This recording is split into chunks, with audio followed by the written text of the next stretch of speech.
Hey, come on, man. Talk to me nice. Who's Pistol Pete? That man who got on the Heat, man. That man you can't say sheet to. You know what I'm saying? Pistol Pete, that guy. Apparently, I literally don't know anything about Pistol Pete, but apparently this guy was really tough. So we're about to see how good was Pistol Pete actually, man. If y'all like classic NBA content, hit that subscribe button. Let's get right into the video. Pete Maravich, better known as Pistol Pete, was one of the best NBA players of the 70s, a dribbling magician, outstanding shooter, and arguably the greatest NCAA player ever. Pete was playing a brand of basketball 40 years ahead of his time. Greatest NCAA player ever. Off the rip? Off the rip. Why have I never heard of this guy then? Players today can't even do some of the stuff the Pistol did in the 70s. Here's the career retrospective of Pete Maravich. Who's playing with Kareem? Influenced future NBA stars, who stole a lot of their moves from the Pistol. Ooh, what team was he on? The origin of the Pistol. Pete Maravich was born in 1947, and basketball was in his blood. His father... 1947? Wow. This is some classic hoops, yo. So he's like professional player for 2 years. You know what I'm saying? My grandparents say and BAA, two leagues that merged and became the NBA in 1949. Press then started coaching, and because of his job, the Maravich family had to move a lot. The only constant for Press and his son Pete was basketball, which was a dish served for breakfast, lunch, and dinner. While Pete was only an infant, he already started dribbling, and by the age of 7, he started playing organized basketball. When Press Maravich coached at Clemson University, he would always bring Pete to practices and games, and the two would always talk about basketball in some shape or form. Pete would dribble the basketball on his way to school, while he rode on a bike, and even slept with the ball. At the age of 12, he was practicing up to 10 hours a day. His father taught him the fundamentals, but Pete loved basketball so much that he started improvising, and countless hours in the gym all alone gave birth to some of the most spectacular moves the NBA has ever seen. But more on that later. Really? As a freshman, What's Pete his started iconic playing move? for Daniels High School in Clemson at the age of 14. He barely played on a team filled with seniors. And even when Pete would come into the game, the older guys avoided passing him the ball. The crowd also laughed when they saw the small... You'd avoid passing the ball to Pistol Pete, boy? Skinny 14-year-old on the floor. He's that guy, though. Out of Pete. However, one single shot changed everything. Pete's team was down by 1 in the last seconds because he hardly ever had the ball. The opponent's 23 like James. So the Daniels coach decided to pass the ball to Pete. He got the open shot and made the game winner. And it was then that he received the nickname Pistol Pete. It was given to him by a because of a game winner. Hey! He lit, bro. He tough. Shot towards the basket. It looked like he was pulling out a gun. The Hooping in the remains, 60s. and the legend of the Pistol Pete was born. NCAA GOAT. After graduating from high school, Pete and his father decided that Pete should go to prep school for another year. Pete was 6'3" at the time, but he weighed just over 130 pounds and could not withstand physical duels at the 130 pounds at 6'3"? Dang, that's college level. So he spent a year at the 6'3" is Edwards tall for Military that era, I feel like, but 6'5" and bulked up to a respectable 160 pounds, which There you improved go, his that's game better. tremendously. At the same time, his father Press got the head coaching job at Louisiana State, which was known for football, but had a minuscule basketball program. Press asked Pete to attend LSU and join him, which Pete bluntly rejected because he wanted to play for a renowned basketball college. However, he after knew what's Press up, threatened yo. to He's kick like, him I out want of to go in the house, big Press leagues, decided yo. to join his father at LSU. Under his father's tutelage, Pete became a superstar and would set records that will likely never get broken. In his freshman year, To this he averaged day? 43.6 points per game. But because of the rules in the 70s, freshmen were not allowed to play on the varsity team. The crowd at LSU would often watch the freshman games and then leave once Pete's game was done and wasn't even interested in watching the varsity team. Pete led the freshmen to a 17-1 record that season, while the varsity team, led by Press, had a record of 3-23. In his sophomore year, Pete was able to play for the varsity team and immediately asserted himself as the primary option on offense with 43.8 points on average. Shoot. He was the Upgraded NCAA's that top guy. scorer that season, and he repeated that feat as a junior with 44.2 points, and as a senior 44.2 points? with Oh, 44.5 no one points does per game, this. along with 2 National College Player of the Year awards. In the 3 He's years just a he ball spent on the hog of that varsity era, team, I'm gonna be Pistol honest. Pete scored 3,667 points in 83 games, averaging an incredible 44.2 points per game. He owns almost every NCAA scoring record to this day, and what's even more impressive is that he broke all those records in the era without the three-point shot. Former LSU The NBA didn't have the three-point shot in that era. Yo, I didn't even think about that.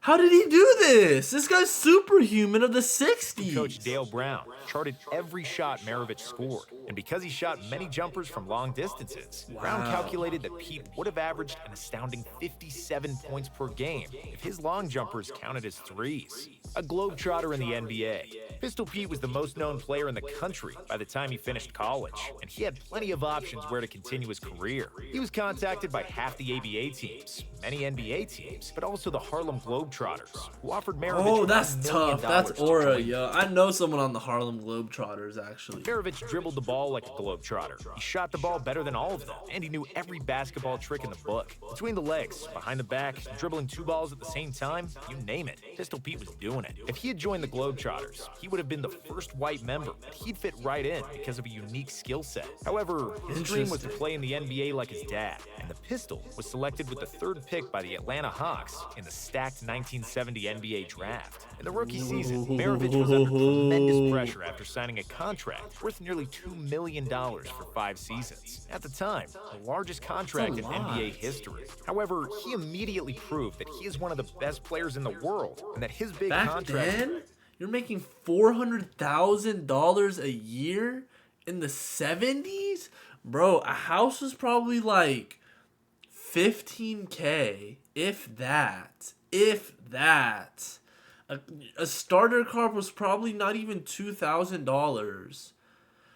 Bro, heck, you could probably get a car for less than 200, 500 bucks in this era for all I care, yo. This guy was probably living crazy. Justified. Maravich averaged 23.2 points and 4.4 My assists. He'd make $400K in a year, and he could go to the local McDonald's and feed his whole fam with less than $5 per game as a rookie, which was the 8th best scoring output that season. The second season was supposed to confirm Pistol's superstar status, but he contracted mononucleosis, which caused him to lose 20 pounds. As a result, Pete missed 16 games, and the illness slowed him down to 19.3 points per game. But Pistol Pete would bounce back in his 3rd season, averaging 26 points. His jersey said Pistol? Game, making his first no, All-Star team. In his 4th and final season with the Hawks, Pete was the 2nd best scorer in the league, with 27.7 points per game. But the Hawks played miserably and didn't even make the playoffs after 3 straight first-round playoff exits. We got the Jazz.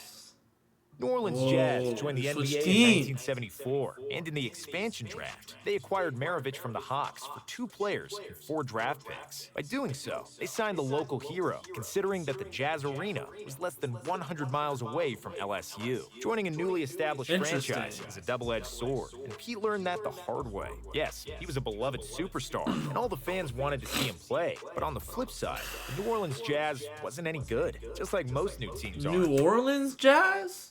It wasn't Utah Jazz, it was New Orleans Jazz? The Jazz didn't make the playoffs until 1984, 5 seasons after Maravich left the team and their relocation to Utah. But even though he never made the playoffs, Okay, well that answers everything. Pete was playing the basketball of his life with the Jazz. As one of the most unstoppable players in the league, he averaged 25.2 points and 5.6 assists in 5.5 seasons. Adidas, yo, wow. He led the NBA in scoring with 31 points per game in 1977, along with 3 All-Star appearances and 3 All-NBA nods. On February 5th, 1977, in a game against the New York Knicks, the Pistol scored 68 points, a career high. At the time, bro, Michael Jordan's record's like 62.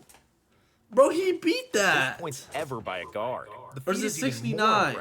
When we know that he was guarded by Walt Frazier. Regardless, he's up there with MJ. And that he scored 68 without a three-pointer. In 1978, Maravich played the best all-around season of his career, averaging 27 points, 6.7 assists. We got a mid-range shot like that. Per game. He would have probably led the league in scoring once again, and likely even pushed the Jazz to the playoffs. But he unfortunately injured his knee halfway through. I saw this. He injured his through the knee? season Ugh. and was forced to miss the final 32 games of the season. Before he got hurt, the Jazz had a winning record due to a 10-game win streak. After Maravich went down, they lost 8 in a row, and their playoff hopes were shot dead. Unfortunately for Maravich and the Jazz fans, knee injuries plagued Pete for the rest of his career, as he only played 2 more years in the NBA. After the Jazz moved to Salt Lake City in 1979, they traded Maravich mid-season to the Celtics, where he teamed up with rookie Larry Bird. It was the first NBA season. Rookie Larry Bird, yo. Ooh, The three-point line, and Maravich immediately proved what kind of a shooter he was. The Pistol shot 67% for 3 in his final year. Bad but he knees didn't that hoop against severely MJ. hampered his movement. Legacy. Pistol Pete was a basketball savant, and he So played you're basketball telling me MJ was watching hoopers like Pistol Pete? 30 or 40 years While ahead of his growing time. up? At the time of his retirement, he had by far the best handles Watching in hoopers NBA like Kareem? history, That's and many crazy of the to greatest think ball about. handlers took many pages out of Pete's ball handling book. He was a trendsetter that inspired generations, and if your favorite ball handler didn't learn from the Pistol, they likely stole some moves from someone who stole from Pete. That LaMelo Ball underhand full-court pass, Maravich did that in the 70s. Magic Johnson's around-the-back defender freeze and then pass, Maravich did that too.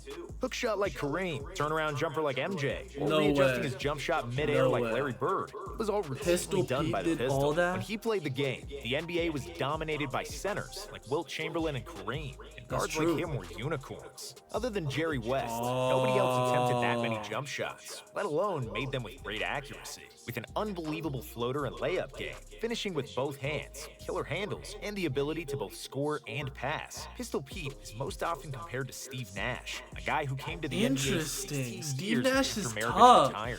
Literally the last player I just reacted to on my channel was Steve Nash. That's an amazing video for y'all to go and check out, man. If he played in a three-point era, he would likely average around 30 points per game. And if he I'm gonna played link in a that better video at team, the end of he the could have vid for easily y'all. been an MVP multiple times and won a few championships. However, Pete didn't have the best of luck in his career and life. In one interview in 1974, Pete said, "I don't want to play in the NBA for 10 years and then die of a heart attack at 40. But unfortunately, that's precisely what happened. His NBA career was cut short after 10 years due to knee injuries. And in 9 of 10 seasons, his teams had a losing record. And then in 1988, almost like he predicted it, he died of a heart attack at the age of 40 when he was playing pickup. You're lying. You're lying, bro. I don't believe this. Basketball. An autopsy revealed He's not the cause here of with death us to be a rare heart anymore. defect. He had been born with a missing left coronary artery. He lived for basketball, was a gym rat all his life, and ultimately died on the court. His last words were, "I feel great." Wow, man. Hey, Got the ball better than- Pistol Pete had definitely a crazy legacy, man. If y'all watched Pistol Pete back then, man, you know what I'm saying? First off, that's a crazy faraway era, man. But if y'all really did watch Pistol Pete and y'all, you know what I'm saying, remember some memories with Pistol Pete, man, let me know down below, man. I definitely think he's cool. I kind of wish I saw a little more clips, paying attention more to it. I was really just trying to see all the information about Pistol Pete himself. I definitely think he's cool. I definitely see how his era. I reacted to a video on the 70s. And the 70s don't necessarily have any like super teams or dynasties, or like, as you can kind of see, like in the 90s and like the 2000s, like certain teams were really outstanding, but in the 70s every team was kind of like one year won, the next year won. Like no one won consistently back to back to back. So the 70s was definitely a unique era, and hearing that there's someone this good that still stood out in an era like this, man, just says something about Pistol Pete, man. But hey, if y'all like this video, hit that like button down below, comment and subscribe, man. Hope you have a great day, and I'm gonna catch you on the next video. Yes, sir.